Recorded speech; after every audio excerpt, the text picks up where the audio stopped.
Hi hello friends, ఇవి రేణిగుంట సంతలో నిన్న సాయంకాలం మా వారు తెచ్చిన కూరగాయలండి. ఎండల కాలమైనా కానీ వాళ్ళు బ్యాగుల్లో గోతాల్లో వేసి బాగా నీళ్లు తడిపి పెట్టి అమ్ముతున్నారు. చాలా ఫ్రెష్గా ఉన్నాయండి కూరగాయలు. సంతలో ప్రతి వారం శనివారం సంత జరుగుతుందండి.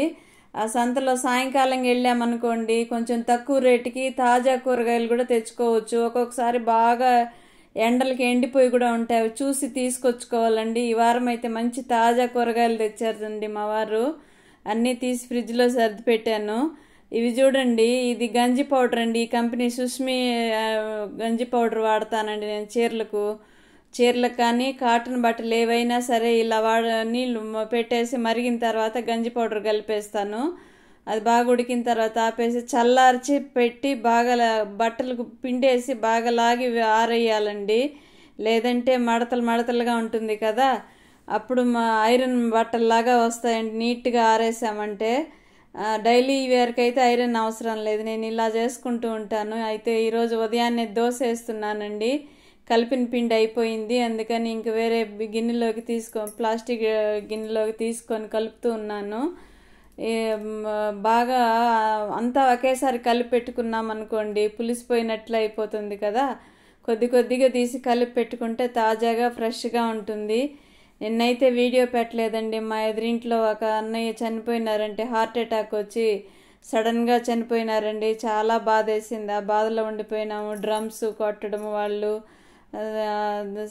దహనం చేసేంత వరకు కూడా సౌండ్లు, విపరీతమైన సౌండ్లు అండి. డ్రమ్స్, మేళాలు ఇవన్నీ పెట్టారు. ఆ సౌండ్లో ఇంక వీడియో నేను వాయిస్ ఓవర్ లేక వదిలేశానండి. ఇదిగో మనసులో కూడా బాధగా ఉంది. నేనేం చేయలేకపోయాను. నిన్న పనులు కూడా అన్నీ అలాగే ఉండిపోయినాయి. ఇదిగోండి దోశ, కారం అండి. మా వారికి కారం దోశలు వేసి ఇచ్చాను. నాకైతే మామూలు సాదా దోశలు వేసుకుంటున్నానండి. ప్రతిరోజు ఈ టిఫిన్ ఉదయం లేస్తే టిఫిన్ ఏం చెయ్యాలి అని ఆలోచన. టిఫిన్ అయిన తర్వాత వంట కూరలు ఏం చెయ్యాలి అని, మళ్ళీ రాత్రి టిఫిన్కి ఏం చెయ్యాలి, మళ్ళీ కూరలు వాటిల్లోకి కాంబినేషన్స్ ఏం చూసుకోవాలి, ఏం వేస్తే బాగా ఇష్టంగా తింటారు, ఈ ఆలోచనలతోనే సరిపోతుంది కదండి ఆడవాళ్ళకి అందరికీ కూడా.